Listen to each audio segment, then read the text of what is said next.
This is the Rocket City Retirement Show with Chris Wallace. Chris loves educating people in person and over the airwaves. Whether it's retirement planning, investing, tax, or legacy, Chris prides himself in helping protect what matters to you. This is the Rocket City Retirement Show. Hi, I'm Luann Fulmer, and I want to welcome you to the Rocket City Retirement Show with my friend, certified financial planner, financial advisor, Chris Wallace. He's president of WG Financial Group. Then also joining us, Graham Bauer. He is a certified financial planner and a financial advisor at the firm. Both here again today to give you some really good advice about retirement planning. They are passionate about helping retirees like you, and we are going to get into some good stuff again today. So let's start off with the phone number that you need as we get started. 256-937-2010. That's how you can reach out to Chris for a complimentary visit. Okay. 256-937-2010. Call that number to get on their calendar or text the word visit if you like to text. You can do that as well. You can always find us on Facebook. Just look for WG Financial Group 256. And Chris will update it with any news information about retirement that happens throughout the week. Our motto is plan, retire, and play. And I love that. Find us online anytime at wgfinancialgroup.com. And remember to get this show wherever you get your podcast, Spotify, Apple, wherever. Just search for our show, Rocket City Retirement Show. Hello to you, Chris. Hello to you, Graham. Hello, Luann. Hey, Luann. So great to be here with you guys today. Now, we have to kind of welcome Graham back, don't we? We do, but I like how when you're intro in the show, you're like, my friend, Chris Wallace. It means a lot to me that you would call me a friend. Aww. Did you call me a friend? And also my friend Graham Bauer. Okay, I thought you did. I wasn't sure, but... I guess, okay, I'm Graham. You're my friend too. It just didn't come out. No, I think it did, actually. I think it did. And we'll my have friend to Graham Bauer. listen Okay. to watch the instant replay on that one. Yeah, well, we'll be sure and catch the show before it airs. Yeah. Yeah. We'll No. let you know if you still have a job next week. Yeah, if I didn't say it, forgive me because I do mean it. You guys are both friends to me. And I love it. Love learning from you. We have a professional relationship, but yet we're friends too, right? Professional We friends. are. On Tuesdays only, but yes. Yes. Yeah, we never see each other throughout the rest of the week, but yeah, Tuesdays only. I love it. Right. Okay, so you guys have some really good stuff that you want to get into right off the top of the show here. Yeah, we do. So today, Graham and I thought it'd be a good idea to throw some information together that would benefit a lot of people listening to the show today. We got two different topics we want to jump into. The first one is going to be more about order of operations, and I've told the story before. PEMDAS, please excuse my dear Aunt Sally. We believe that there is an order of operations when it comes to saving money. So we want to talk a little bit about that. And then we're going to jump in on the tail end of segment one here. We're going to jump into the differences between a solo K and a SEP IRA, a solo K being a solo 401k and a SEP IRA. And we want to talk about the differences between the two because sometimes there are self-employed 1099 individuals out there, and we want to kind of educate them on the difference between the two and why one might be better or not as good as the other. So we want to talk about that. So as far as order of operations, before we jump into that, just as a rule of thumb, just as a reminder, and rules of thumb are just that. They're just rules of thumb. But we feel like if you're in a low bracket, you should be doing mostly Roth IRA money at that point. So, okay. And when I say low bracket, I mean the 12% or less, it should be without question would be Roth. And then there's the argument of how much into the 22 that you do Roth and then maybe switch to pre-tax, if at all, in some cases. And sometimes there's not a right answer because we truly don't know. We can make the assumption that tax rates are probably going to go up in the future, but we truly don't know exactly where they're going to be and will we be in a lower bracket when we retire.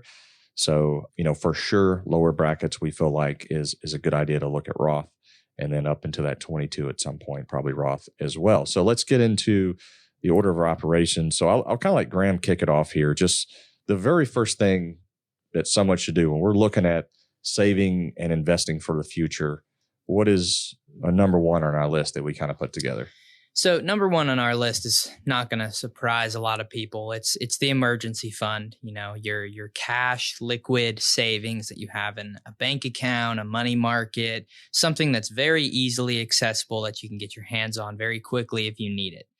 And I think that the emergency fund, at least in my opinion, can be a little bit misunderstood sometimes because there's not many times in your life probably where you're going to have a one-time expense that actually costs, $15,000, $20,000, $30,000, but it does happen from time to time, especially if you're a homeowner. You could have an HVAC go out, you could have, the roof go down. There's all these things you can have, but especially if you're a homeowner.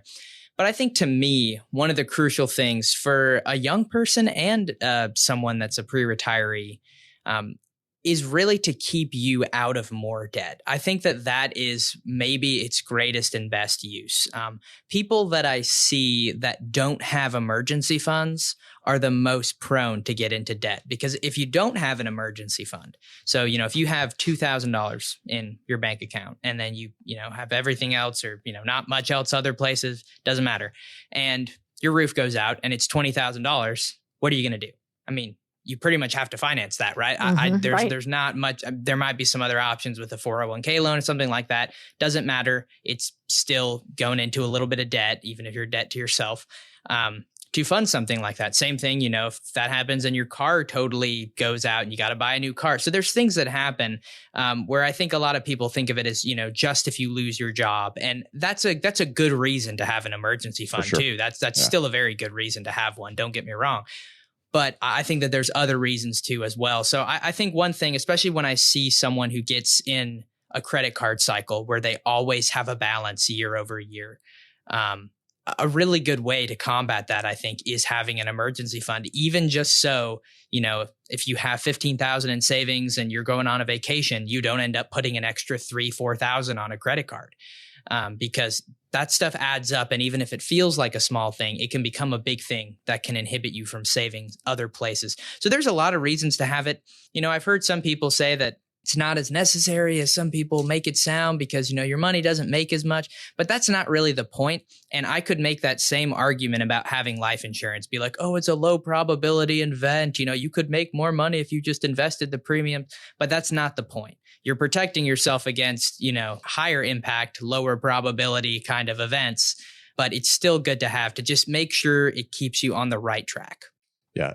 The other thing to kind of toss in here is you mentioned kind of liquid. So high yield savings accounts typically are great for emergency funds. You could also take a look at laddering where rates are today, kind of the shorter duration CDs. 3-6 months. That way you can just ladder some. That way you always have money come and due. And if you needed to rip the money out of one of those CDs, you're just going to get charged a certain amount of interest. So that's a couple of great vehicles for liquid money. Should a retiree keep an emergency fund, Graham? I'm kind of throwing you on the spot. This wasn't in our notes we talked about. Here's what I tell the retirees that I work with. I don't think that you need a 3 to 6 month one. I think you need however much makes you feel comfortable, as long as your plan allows that. So some people, what I tell them is I just say, hey, you know what? Just pick a number. If that number is 10,000, if it's 20,000, if it's 50,000, that's okay. But we're going to keep that much in a savings account so you feel okay. And then anything on top of that, just reinvest it.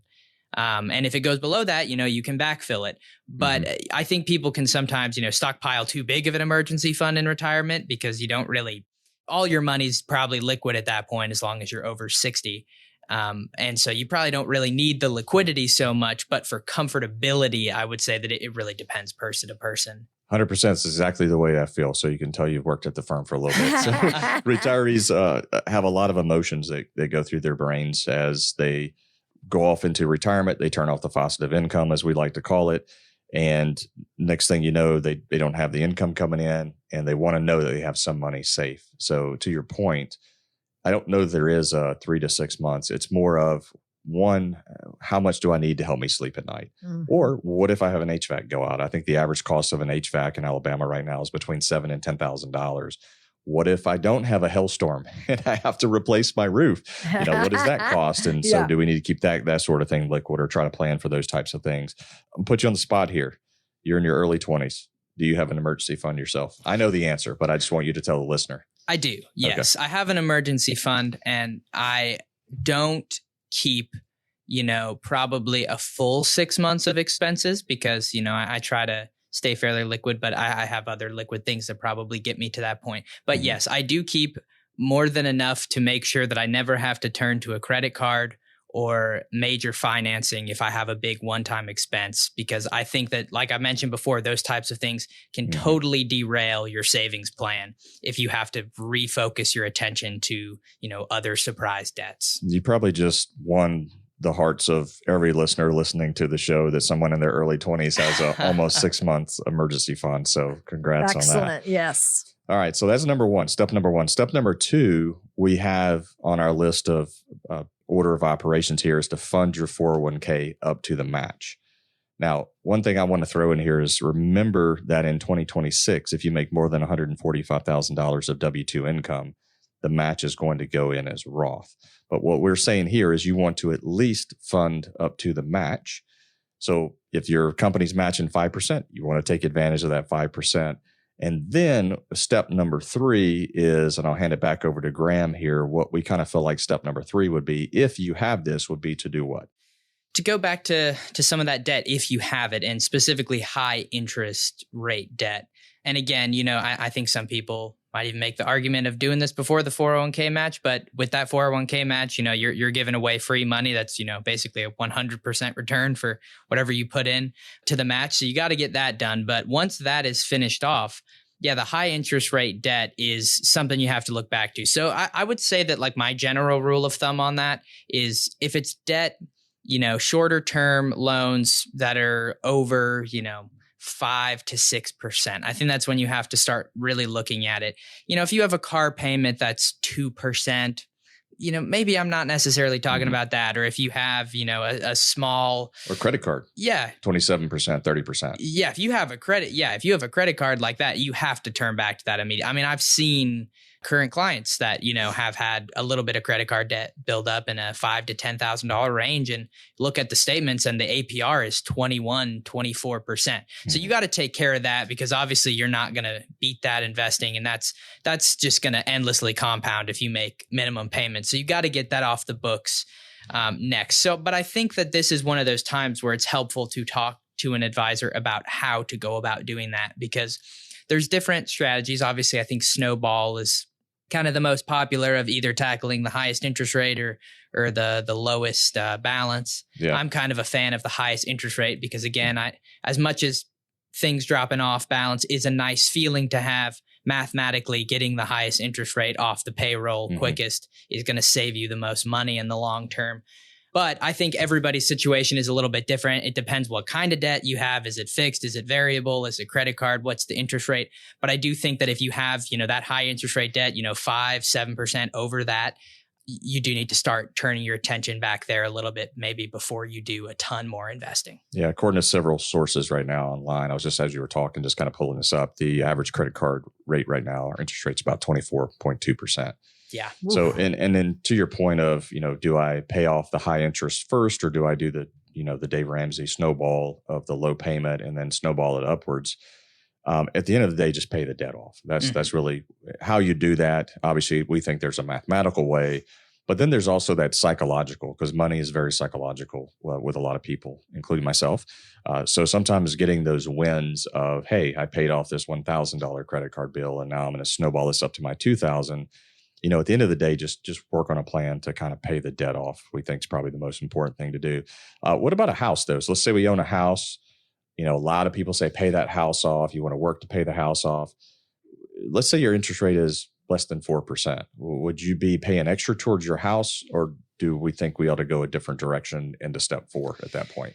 I think the only thing that I would do if it were me, and I'm not saying this is the right answer for everyone, but myself personally, if I had a 30-year mortgage at 4.3%, I would probably just make biweekly payments instead of monthly to get that extra payment in every year. And, that I think that mathematically already shortens your loan by 4 or 5 years just right off the bat. Saves a good bit of money in interest. So I would probably start there. But to be honest, I wouldn't be throwing a ton extra at that, especially if you're a young person, because and I've told people this before, having a paid off house is great, but you're not going to probably go buy groceries with your home equity in retirement. So you do need to have assets other places. So if you spend 15 years just aggressively paying your house down and don't save anything outside of that, well, that's great. You might have a paid off house at the end of 15 years, but now you maybe only have another 15 or 20 years to retirement and don't have a ton more saved. And so you're kind of behind there. So I know that it would allow you to save a little bit more, and there's some arguments to be made there. But the time element of compounding 100%, interest is 100%. huge. Mhm. And if you're giving that up completely, I think people might end up really regretting that later in life. A couple of things to think about too is there is a such thing as good debt and bad debt. And even owning your house, I wouldn't say is good debt, but it's better debt than, say, a credit card rate. And if it's a low interest rate debt, then I think you can take your money and invest other places and maybe create a little bit of an arbitrage on your money. The other things you can do, like Graham mentioned, is a biweekly payment system. That's essentially where you get in touch with your lender. Some lenders offer it, some don't. And basically you have your house payment drafted out every other week. Now, I like that because it sort of balances the payment a little bit. So you're not having, for example, $2,000 come out the first week of the month. Now you have like $1,000 first of the month, and around the middle of the month, you have another $1,000. So it kind of evens the flow of cash out in a lot of households. The other thing to think about is if you receive a large bonus. So let's say that you're working, you're in sales, all of a sudden you receive a $75,000 bonus from whatever job, then you could apply that lump sum towards principal, and then you could do what's called a recast. And then lastly, you could also refi in the future if need be. If your rates are around that 4.5%, you can often refi. So with the house, it's kind of it depends, kind of a situation. But moving on next to like step 4, we think that you should look at one or the other. And when we were talking pre-show, Graham, this is kind of where we get, it's like, okay, what do we do here? So we've got an HSA and Roth IRA kind of in the same line.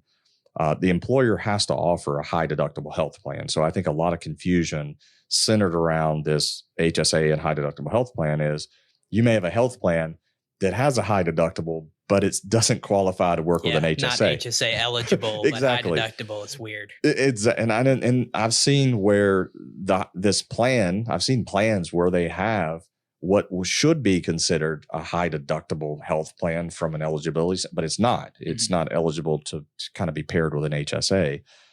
So your employer has to offer that. The other thing is the Roth IRA. So step 1 is build emergency fund. 2 is fund the 401k up to the match. 3 is pay off high interest earning debt. We talked about the HSA a little bit, and now Roth IRA. So, do we put the Roth ahead of the HSA? Well, it depends. They both do a lot of really good things, but you have to have a modified adjusted gross income low enough in order to be contributing to an outside Roth. What I like about the Roth is you can always access your contributions if you need them without penalty. So let's say that you didn't quite have a 3-month emergency fund, but you had some extra money in your Roth IRA. Because you can access those principal or those contributions, then that sort of acts like a little bit of an emergency fund as well. And the other thing to note on the HSAs that I made notes about here is at age 65, you can actually spend the HSA for anything at that point. So what I do with mine personally, and people that have talked to me know exactly how I feel, and my wife, it drives her nuts, and they've heard the story. We have an HSA and we get a doctor bill. Say I went to, I don't know, maybe I had a cough or something, want to go to the doctor. I don't always pay that out of my HSA. I just pay it out of my pocket, and I just continue to let my HSA roll up because I want my HSA balance to grow large so that when I get to retirement, I have a way to fund long-term care. My dad had some dental work. It was nearly $20,000. Things are just expensive healthcare-wise in retirement. So I want to have a larger HSA balance to have the HSA pay for all that type of stuff in retirement. So I don't actually spend mine. I basically just let it continue to grow there. But back to the point I was trying to make is, if you don't use it for qualified medical expenses at age 65, then you just pay your ordinary income tax like an IRA. So it's kind of like having an extra IRA if you want to look at it that way, but you also have your health account, your health savings account for medical there also, all in one. They are what I call triple tax advantage. So they go in tax deferred. So they lower your gross income, which lowers your tax rate. It grows tax deferred while it's in the HSA. And if you use it correctly and use it for qualified medical expenses, it comes out tax free. When we talk about HSAs, there's a lot of confusion. HSAs and FSAs. FSA is generally the one you have to spend at the end of the year, and the account has to be empty. An HSA, you can continue to roll over and start to compound and build the balance inside of those plans. So on that step 4, it's kind of like they're both really good, right? They're both really good. So, but anyway, that's kind of our step 4 there. What about step 5? So we do our 401k, we pay off our debt, we've got our HSA and our Roth going on. What do we do next? So I think the next thing I would do, and that we kind of talked about, is going back to the employer plan now to get it maxed out. So obviously we got the match in. That was step number 2. But the match is very seldom, probably never the maximum you can put in. Most matches are 3 to 5%. Occasionally you'll see a really good one at 8 or 10%. But at this point, that's when you go back to get that max in. So, if you're below age 50, that's 23.5. And then if you're over, you get that extra 7,500 catch up. Mm-hmm. So you could get up to 31,000 if you're over 50 in there. So you're doing the match. You want to get to the maximum. And really quick, I'll just mention, because some people might say, well, why wouldn't I do this before I do the Roth IRA? Because I could contribute Roth in the 401k. And you could. I think I have a few preferences to the Roth IRA.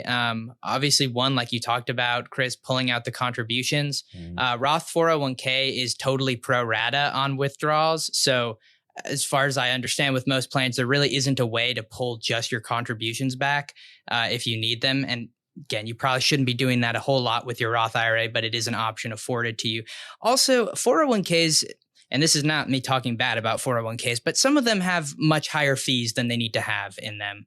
And they're hidden fees. It's hard to know sometimes if what the plan administrator's charging, if, you're in really high cost mutual funds. I mean, I saw a 401k here recently a couple weeks ago, and, it was someone in a plan, and it was like all high cost mutual funds. And, their expense ratio was through the roof, but they weren't really getting any other assistance for that. They didn't have like an advisor that was helping them with anything. They were just kind of paying to be in the same funds that they could have gotten a bit cheaper. So that's those are a couple reasons why my preference probably lies a little bit more with the Roth IRA before you go back to the 401k. But the 401k is still great. So fund availability also. Yeah, fund availability. I mean, when you're in the 401k, unless you have a broker link, you're kind of stuck with just what's there. Yeah, just what they offer. A lot of people go with life cycle funds, which those aren't bad, but sometimes they're not great either. Sometimes they can be a little higher cost. Sometimes they're overly conservative for people's ages. So I think that the flexibility of investing, you can invest in some individual stocks even in a Roth IRA, but generally just going low cost ETFs is much easier to do in a Roth IRA because you just have the whole wide open market. You can go buy whatever. So that's kind of the preference. But then when you're going back to that 401k, you have a lot of upward room of what you can save.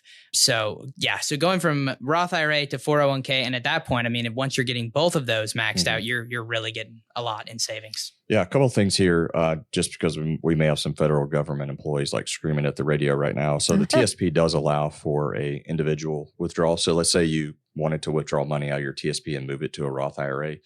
You can actually call in and specify, I want to move money or I want to withdraw directly from the Roth side of the TSP.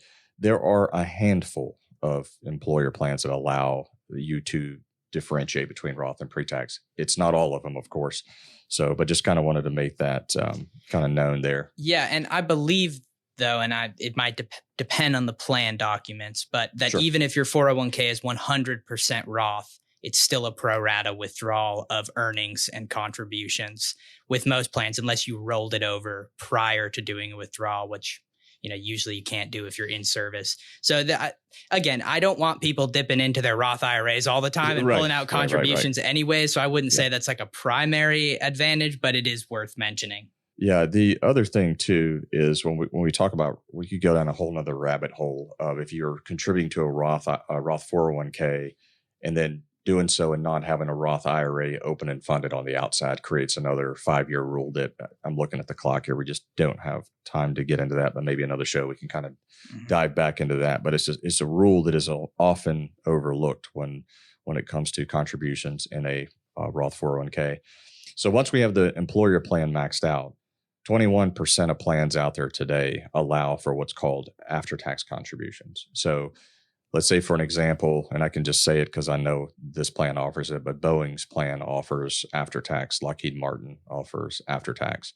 So it is our opinion that once you've maxed out your employer plan, whether you do pre-tax or Roth in the 401k, if the 401k accepts after-tax contributions, then we should start looking at after-tax contributions. The reason that's important is that those after-tax contributions can later be rolled to a Roth IRA. So theoretically, you could be doing a Roth IRA on the outside. You could be doing some Roth in your 401k. A lot of people get confused. Oh, I'm doing Roth in my 401k. I can't do a Roth IRA contribution. Well, you can if your modified adjusted gross income is low enough. So now you've maxed out the 401k, and now you can put in these after-tax contributions. Well, those after-tax contributions can later be rolled to a Roth IRA. So typically in a 401k today, if you're under the age of 50, the most that can go into an employer plan between you and the employer is $70,000. If you're between ages of 50 and 59 and then 64 and above, it's $77,500. So again, that's between you and the employer. So that would be your contributions plus the match. And then if it accepts after-tax dollars. If you're between the ages of 60 and 63, now we got super catch-up. So if you're 60 to 63 today, the total they can go in is $81,250. So it's important to know those contribution limits and how this after-tax system works. So as a reminder, the growth on the after-tax the after-tax contribution. So you put, let's say, $20,000 of after-tax contributions into your employer plan. The growth on that falls under the traditional IRA rollover. So you may have put in $20,000 of after-tax money throughout your career. You can roll that to a Roth, and then the earnings on that $20,000, let's just say it was $3,200, that would have to go to a traditional IRA. So there's a lot that can happen and go on. If your plan has this, it's a super sweet perk if you have it. Mm-hmm. Only about 21% of plans in the U.S. have it. TSP, if you're a federal government employee, you can tune all of that out because the TSP does not offer that. Okay, so as we're about a minute away from wrapping up this first half of the show here, Graham, the last step in our process, once we've gone through all of those steps, where do we go? That's when you kind of look back to the brokerage account on the outside. So after tax contributions on your own. And, I think that there's an argument to be made depending on your retirement timeline. You might do a little bit more here than some other places if you're trying to access money before 59 and a half for a significant amount of years. So it's a great type of account. There's a lot of tax advantages from charitable giving to withdrawals with capital gains brackets. However, usually it's kind of the last step because it's not a tax-free account and you don't get a tax deduction for putting money in. So it's still a great account, but, doesn't give quite as much benefit today as some of the other ones do. Right. And I think just to kind of sum this up as we go to wrap this segment up here is I think you have Roth is your most favored money because you're going to pay taxes today and you're never going to pay taxes again. Probably the next most favorable would be this account right here, a TOD or a joint with rights or survivorship account. It falls under the capital gains rules. That's your next most favorable. And then obviously the least most favorable is the pre-tax money, your traditional 401k, your traditional IRA. So that's the first half of the show. If you're listening on the way to church, you can give us a call at 256-937-2010. And if you are wanting to catch the whole show, you can hop out to Apple Podcast platform, or you can pick us up on Spotify, the Rocket City Retirement Show. If you're pondering the longevity of your retirement savings with questions like, is my nest egg sufficient? Or how long will my retirement funds last? Consider scheduling a session with Chris Wallace. Text VISIT to 256-937-2010. Again, text VISIT to 256-937-2010 now to set up your appointment. Quarters, just 25 cents. That's hardly anything, right? But Chris Wallace and his team at WG Financial see quarters a little differently. A quarter is a lot when it's a quarter of your retirement savings. Now, do you want to pay 25% or more in taxes during your retirement? Well, Chris can create a plan to help address that. Now, if the only time you think about taxes is when you file them, you don't have a tax strategy. But it's not too late to get one with the help from Chris Wallace. So act now to make sure you're not paying a quarter, dime, or even a penny more than you should. Call Chris Wallace and his team at WG Financial at 256-937-2010 to schedule your personalized tax strategy session. A quarter saved is a quarter earned. Call 256-937-2010 now. That's 256-937-2010. Investment advisory services made available through AE Wealth Management, LLC, a registered investment advisor. Firm may not give tax advice. With so many worries in life, market volatility shouldn't be on your list. Help ensure your retirement plan is stable and independent of market swings. Just get in touch with Chris Wallace at 256-937-2010. That's 256-937-2010 to start planning. Again, you're listening to the Rocket City Retirement Show. So happy to have you along with us today. I'm Lou Ann Fulmer here with Chris Wallace and Graham Bauer, both of WG Financial Group. And again, that number to call, 256-937-2010. Call or text the word visit if you prefer to text. Our motto is plan, retire, and play. And we want you to be able to play in retirement. Find us online anytime at wgfinancialgroup.com. And remember, this show is available wherever you get your podcast, Spotify, Apple, wherever that is. Just search for the name of our show, Rocket City Retirement Show. All right, guys. So we are going to now get into just a little bit more of some details. Now, is this all part of the order of operations, or is this something new, the SEP versus solo K? So this is something a little different. This is really, wanted to take a few minutes to kind of go over if you're self-employed, if you're a 1099, kind of working by yourself, sole proprietor, you have the ability to contribute to a retirement plan if you have earned income. So there's multiple things you can do. Obviously, traditional IRA is one, Roth IRA is one, but you also have really a more common vehicle called the SEP IRA. And then there's also what's called the solo 401k. And I want to just talk about the differences between both of those. Mm-hmm. And especially, if you're like self-employed, this is a great little segment for you to listen to, because I feel like we're going to provide some good data on why one is better than the other in some cases. So the SEP IRA just stands for Simplified Employee Pension. That's what SEP stands for. So if anybody's kind of wondering, well, what does SEP stand for? Well, there you go. All right. So let's kind of get into the differences between the two. So when it comes to a SEP, the reason why I think that most sole proprietors should use a solo 401k is because a SEP IRA has a limit. So the limit is 25% of your net self-employment income. So let's just say, for an example, that your net self-employment income was, say, $10,000. Well, you could only put in up to $2,500. But if you do a solo K, then you could actually put in the entire $10,000. So there's a much higher limit. The solo K follows if you were listening in segment 1. If not, I would encourage you to go back and check it out on the podcast platforms. We talked about the contribution limits for 401k. So 70,000, 77,500, 81,250. So you can put in a lot more in the solo K. So that is one big advantage there, because let's say, for an example, maybe you've got a husband who's doing a little side hustle and he makes $10,000 extra as a sole proprietor, but maybe his wife is making $250,000. So they're up in that 24 bracket. And they want to defer money. Well, if you have that SEP IRA, you can only defer up to $2,500 if we're using that 10,000 number again. But with a solo K, you could actually defer the full 10,000. And the other good thing about a solo K versus a 401k is it doesn't have to be payroll deduct. So you can actually fund it from your checking or savings once you know how much you're going to put in there, and once you know how much you're allowed to put in there. So contribution limits, we feel like if I'm comparing the SEP versus solo, I'm like solo K all the way, because I have a higher contribution potential.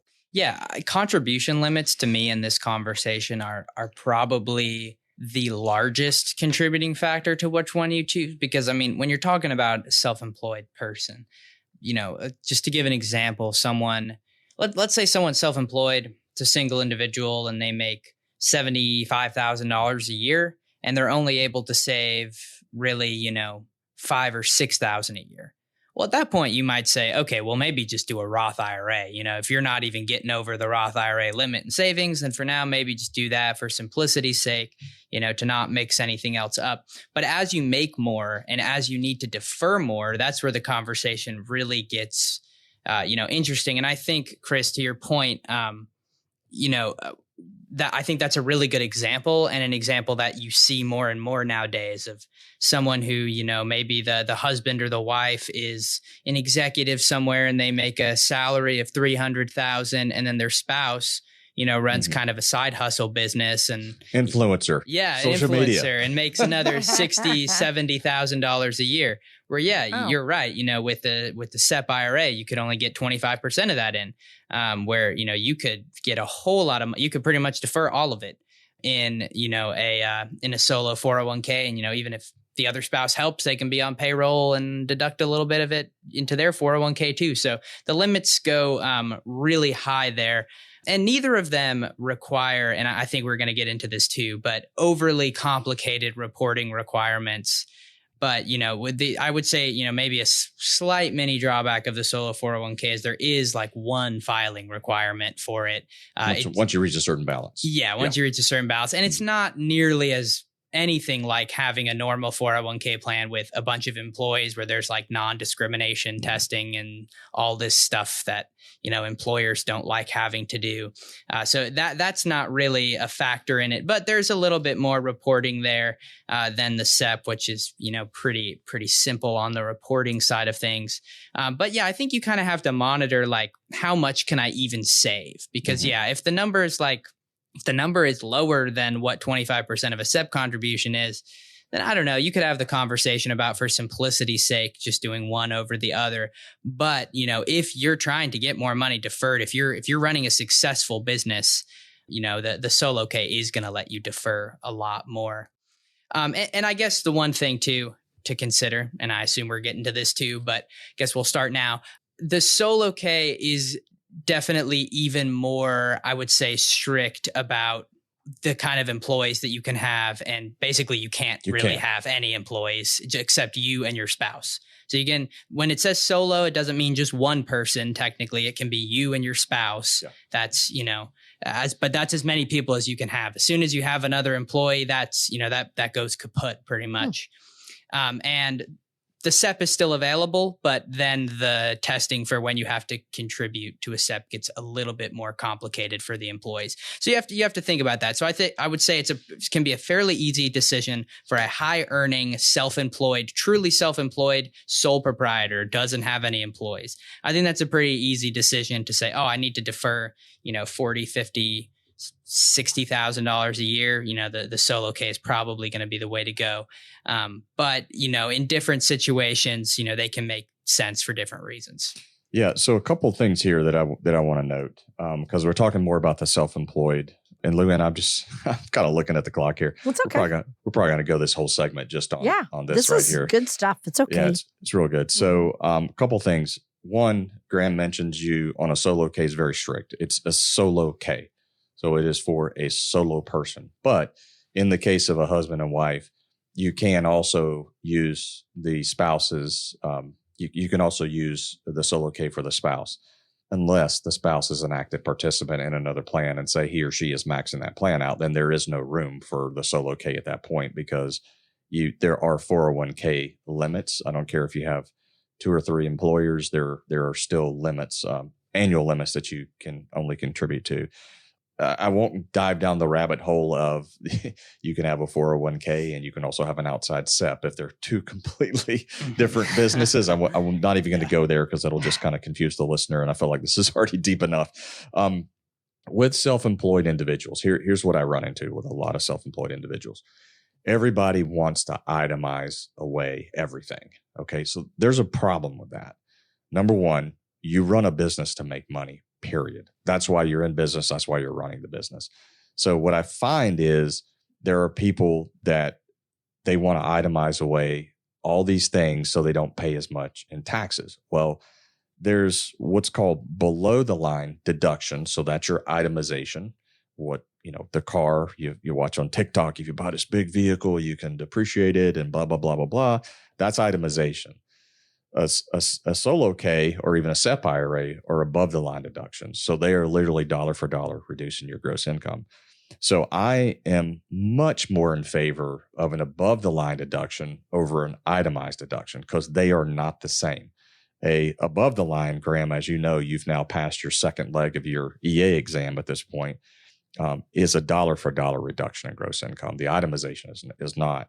So I think that's another advantage where I think what I'm trying to say is here, I think a self-employed person is so zoned in and focused on itemizing things away, and they could literally be shifting money from their right pocket to their left pocket, doing an above the line reduction from gross income if they use one of these, vehicles appropriately.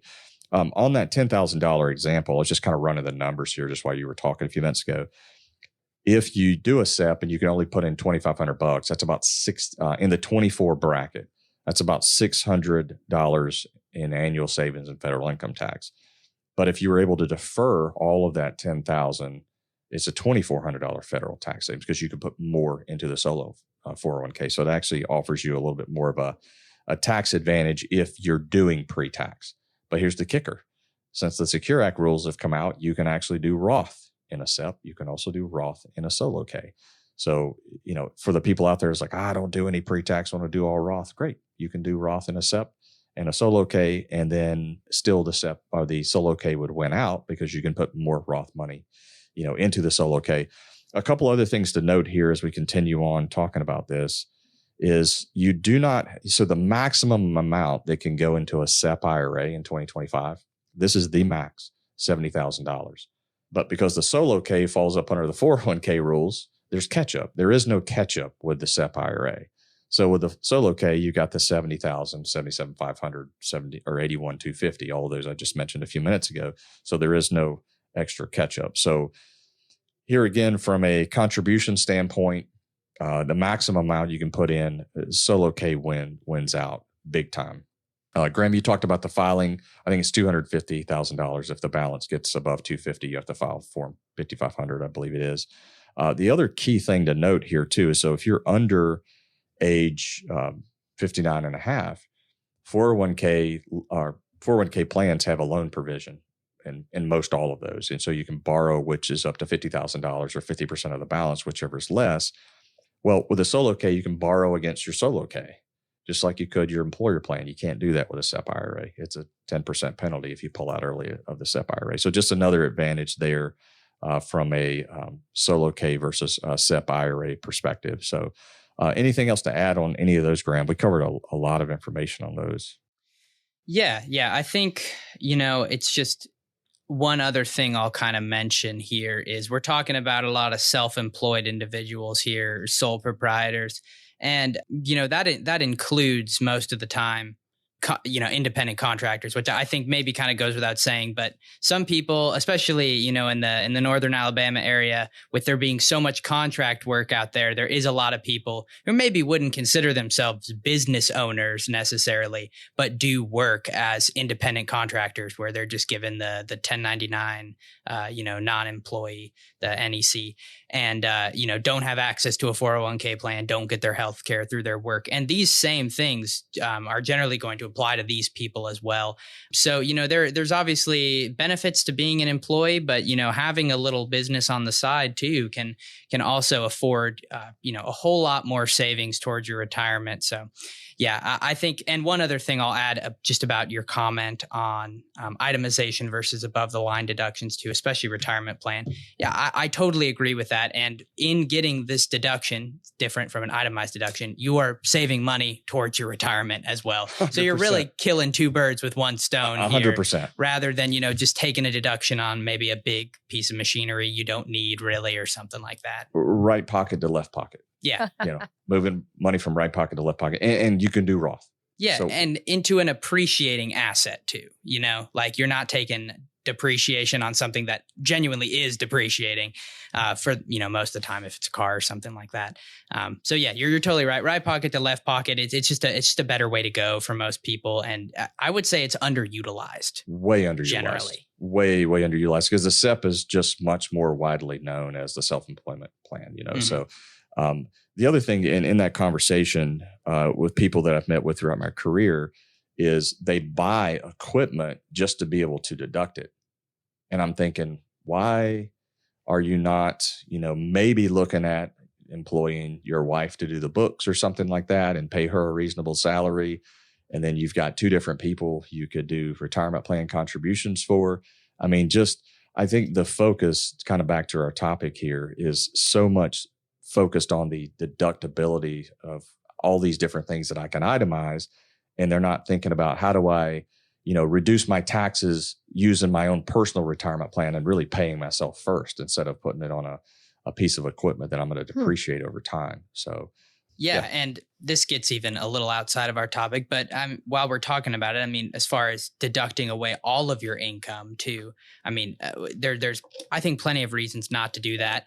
But another one that we didn't mention today, but we've mentioned before, is it is good to pay into Social Security some. Like, you don't want to not pay into Social Security at all. I know you're getting the finger from a lot of people out there listening to the show right now. I know, but see, here's the thing. I hear this all the time, and mathematically I agree, but I also don't agree. When people are like, oh, if you're not paying into Social Security, I could have taken that money and invested it elsewhere and probably made more. That is probably correct. However, you would not have done that. And that's the fact. And almost no one, I think, is disciplined enough to do that their entire life. Right. And if you could have, that would have been great. But the people we've seen, it's generally just pastors, I think, that were able to do that for a time. And we've run into a few of them. And I think we've yet to see one that did that, took the savings and invested it properly. Usually it ends up being, somewhat of a dire situation because that source of retirement income is gone. So if you don't have a pension or anything else on top of that, then, you better hope that you really saved all of that your entire life.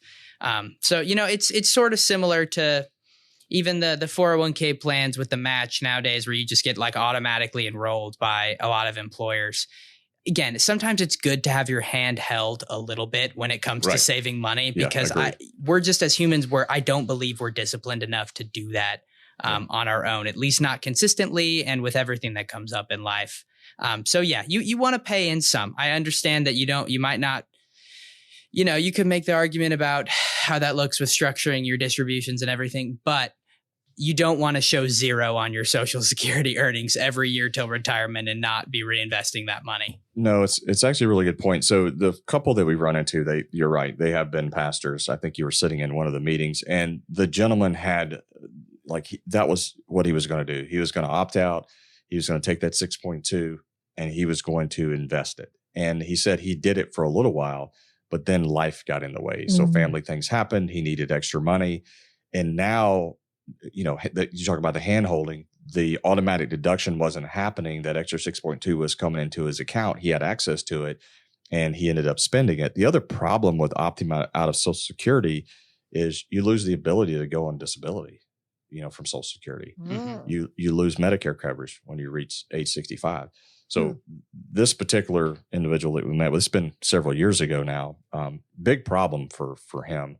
The other person that I can distinctly remember opted out, but then opted back in. And I don't remember without looking it up online, but at one point you were able to opt back in, thank goodness. And this individual did, but then his Social Security payment was a lot less. So he ended up making a lot less in Social Security. So I think the intention, kind of to your point, Graham, is okay, well, I'll just do this and I can do better than what the government does. Well, I 100% agree. But if we dig a little deeper in just investors themselves and their inability to keep their hands out of the cookie jar and handle their investments like a bar of soap, and the investment account really never gets any larger, in some cases gets smaller, because now like, okay, you've opted out of Social Security if you chose to do that. You're like, I got to maximize this, and I can't take any losses. And then all of a sudden you start losing the ability to stay in the market long term, because now all of a sudden you feel like you've got to watch that 6.2%. And ultimately, investors make worse decisions because they make emotional decisions versus working with an advisor, where study after study shows that net return with an advisor is always a little higher than just the main investor themselves. So one other thing on Social Security, since we're talking about Social Security, and we talk about Social Security a lot on the show, when you go get your statement from SSA, so I think it's age 60, Graham, maybe you can look that up real quick just while we're talking here, but under a certain age, you don't get the paper mailed to you anymore. But you can always go to ssa.gov, create an account, and you can always download your statement. So even if you're 45 years old and you haven't thought about Social Security, or you think it's going to be, not there or different, that's fine. Whatever. You're entitled to think that, no problem. But still go to ssa.gov and make sure that your statement is reflecting what is on your return in terms of income. Because, on the back of the Social Security form, if there's like some 0 years, you want to get those fixed because they're going into the calculation for your Social Security payment. So just do a randomized check every couple of years on your Social Security statement, just in case you're younger. Just in the event there were to be an error, you want to fix that now, because what you don't want to do is you don't want to be sitting in my meeting room at age 67 ready to collect your Social Security, and I flip it over and go, wow, you got some zeros there that we really need to fix. And now you got to get those fixed, and you're trying to retire, and you got to wait on Social Security to fix that, which I don't know if they'll fix that first or Jesus will come back first. Right. But you just don't know, right? So just be checking that out. So, Luann, we've got looks like about 8 minutes left in the show. I know you had some other questions on some large IRA stuff. I'd like to try to get into that. This has just been good topics to get into. So I'm really glad we took the time and went through this today. I think that was very interesting for so many people, self-employed. So many people are. So let me go ahead and get your phone number in again at this point. 256-937-2010 is the phone number. If anything that Cris and Graham have talked about today have brought up some questions, with you or your family or whatever, give them a call. It is complimentary. Call or text the word visit 256-937-2010. And remember the website, wgfinancialgroup.com. Thank you so much for spending part of your day with us this weekend. This is the Rocket City Retirement Show, and I'm Luann Fulmer. All right. So many of us have our retirement savings in things like a tax-deferred retirement account, okay? So we're just going to kind of continue this discussion. There have been some new rules as far as the retirement planning rules that have changed, and I want to get into that because they don't just impact retirees, but also future generations who stand to inherit accounts. And these are changes from the Secure Act and Secure Act 2.0. So go ahead, Cris, I want to get your reaction. Yeah, so there's the legacy aspect has really changed things. So obviously, at the tail end of 2019, I believe was when the Secure Act 1 went into effect. It basically got rid of that stretch IRA, and now most people know and they're well aware. There's like for a non-spouse beneficiary, and there's some other exceptions here, but by and large, non-spouse beneficiaries like your kids, they're going to have 10 years to pay the tax on it. That's not a lot of time. So like if they inherit a $1 million IRA at, I don't know, age 55 in their peak earning years, making say $200,000 a year, and then they got to pay taxes on that $1 million over 10 years, and let's say they're taking it out at $100,000 a year just to kind of get it out of there by the end of the 10th year. That's a pretty good tax rate or tax bracket they're probably going to go up in. So, it does put a little bit more. It helps the retiree out. It doesn't help the beneficiary out. And that's really the bottom line. And this is kind of like gospel according to Cris. And I'd be anxious to hear your opinion as well, Graham. When Congress did this, the largest group of people in the United States today that have the most money is the baby boomer. And what typically was happening is most of them wouldn't spend down their entire IRA and they die with it. And then it passes on to the kids, and the kids could then stretch it out over their life expectancy. So I personally believe Congress got a little bit smart and said, hey, there's a ton of money in pre-tax.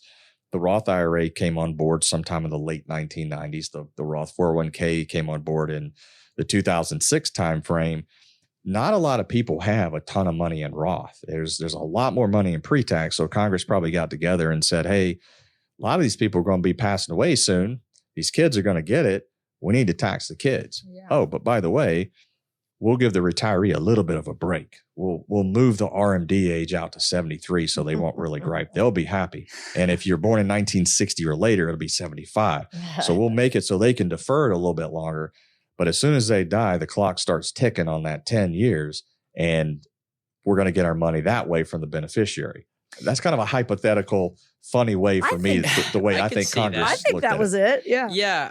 I think that maybe it's kind of a pseudo estate tax in some way, shape, or form, because obviously the estate tax limit is insanely high right now. You know, you got to have an estate worth over like 27 million if you're married to, you know, be facing any gift or estate taxes. So that doesn't apply to many people at all. But, you know, having a lot of pre-tax money, that's pretty common because, to your point, Roth hasn't been available for a super long time. And by the time it was available, a lot of baby boomers were pretty high income earners as well that needed to defer some more income.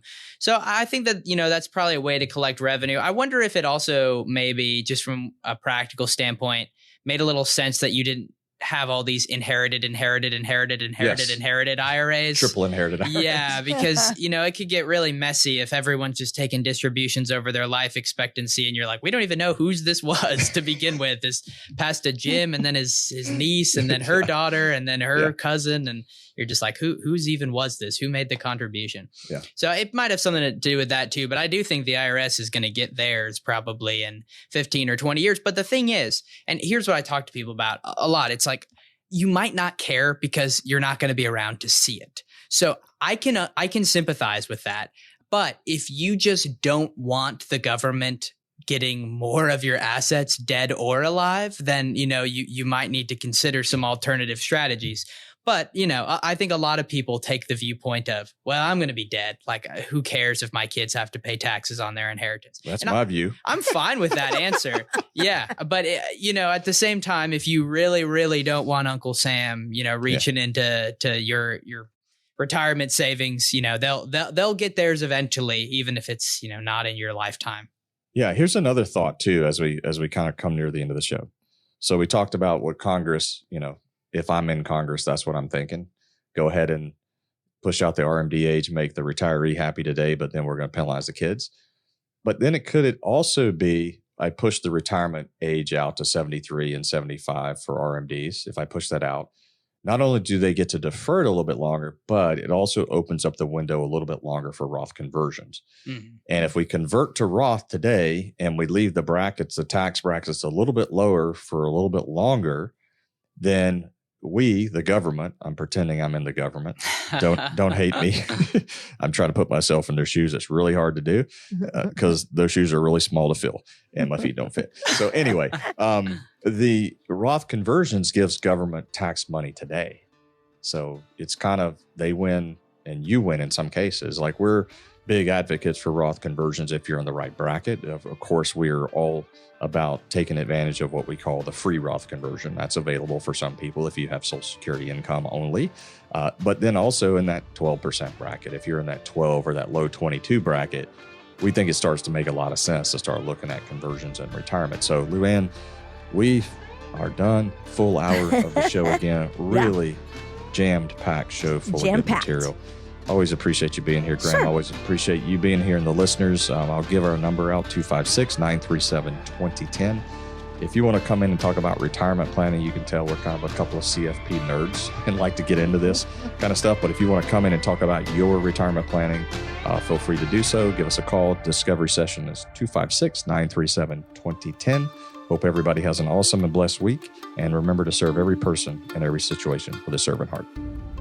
A Roth conversion is a taxable event and may have several tax-related consequences. Be sure to consult with a qualified tax advisor before making any decisions regarding your IRA.